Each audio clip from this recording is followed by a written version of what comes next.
Hey guys, we're headed over to SlutWalk. Yeah, so change into something else and we'll get going. I'd rather not, but you two have fun.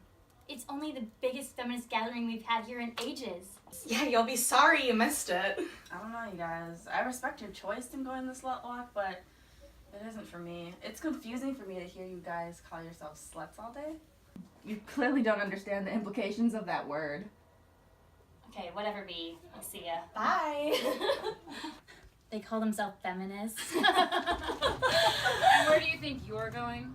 Excuse us, Dad, but we have a slut walk to get to. Yeah, get out of our way, dude. Okay. You know, your roommate was making a lot of good points before you both shrugged her off like that. A lot of feminists, black and white, criticize SlutWalk because of the implications a word like slut holds in the black and non-white communities. Okay, this is something you could have learned from a 3-minute Google search.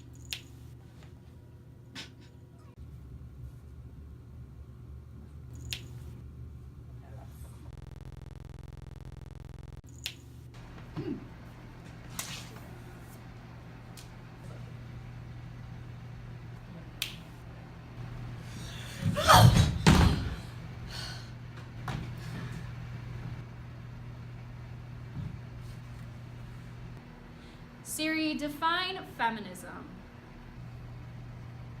Feminism means the advocacy of women's rights on the grounds of political, social, and economic equality to men. Equality is our key phrase here. Feminism is advocacy for the equality of the genders. Feminism does not look to make women better than men.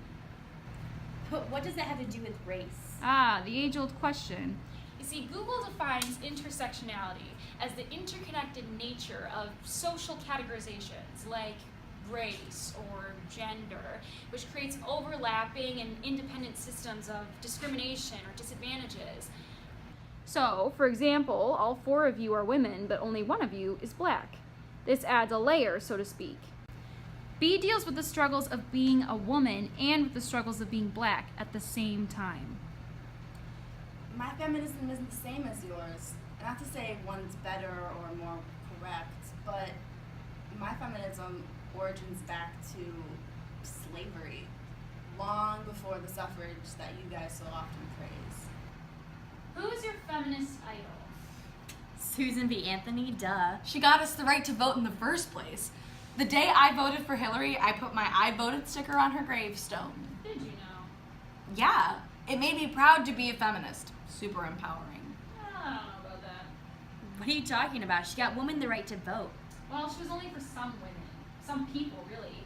At first, she was more than happy to make it so that women and people of color had the right to vote, until the 14th and 15th Amendment came into question.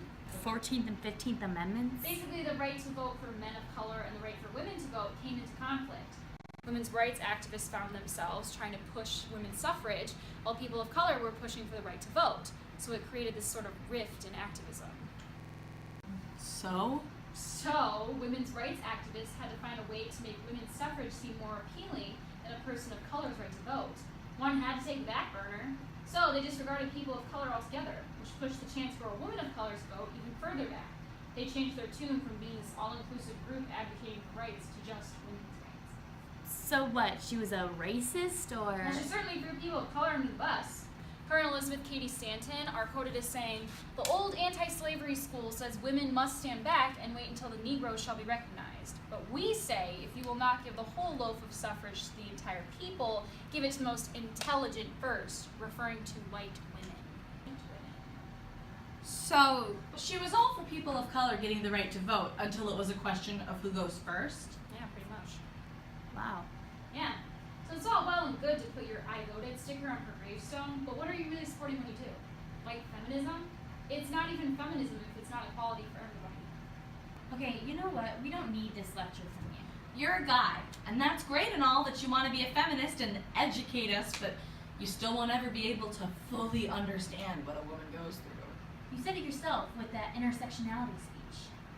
Okay, well, inviting men to the conversation of feminism is important since it's equality for all, but I get what you're saying.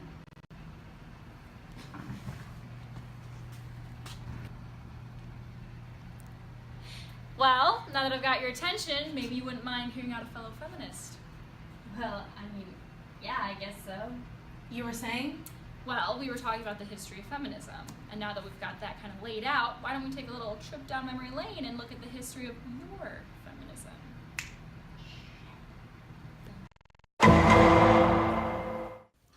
Oh, I can't believe he's not letting her take off her hijab. I know if he really supported her as a woman, he would encourage her to take it off. What a misogynist prick. I hate him.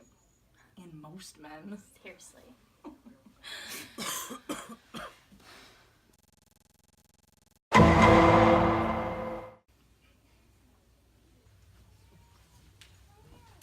You know, it's totally okay to just take off the hijab. It would make you feel better. You would feel so liberated. Yeah, I mean, we've heard people on Tumblr say how oppressive it is, so we just want to let you know it's totally okay to just take it off. You know, we can help you. What are you doing?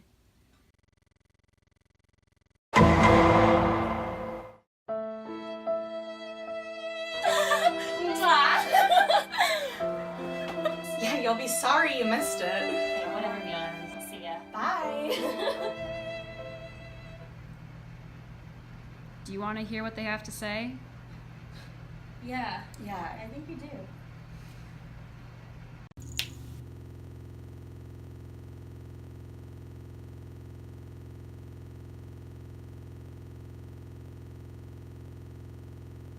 Inviting men to the conversation of feminism is important since it's equality for all, but I get what you're saying.